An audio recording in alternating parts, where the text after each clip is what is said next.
Boris Johnson has been warned he would be guilty of a catastrophic weakness of leadership if the UK caves into demands from the European Union in post-Brexit trade deal negotiations, leading to support for his government plummeting among UK voters.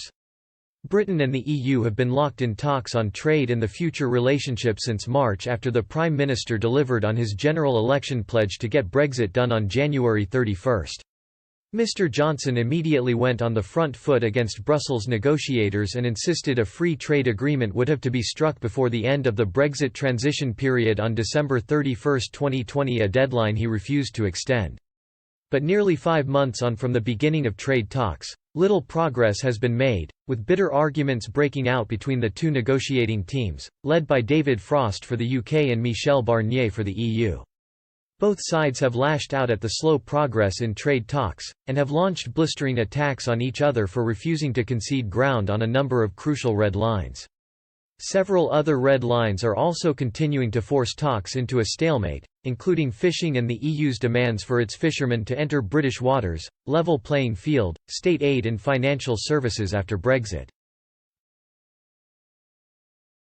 But Ben Harris-Quinney, chairman of the Bow Group think tank, warned Mr Johnson relenting on any crucial red lines in negotiations could see support for his government plummet among UK voters.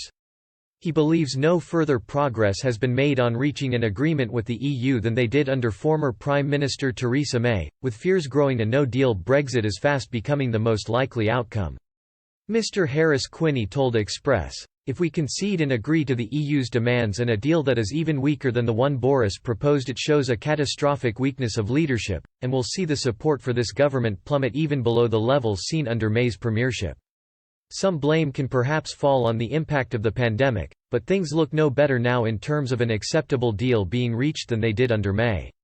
The truth of the matter is, despite huge fanfare, Boris' proposed deal barely differed at all from May's. He managed to successfully spin that it would lead to a much better outcome for Brexiteers, but now the crunch is coming, it seems apparent it won't.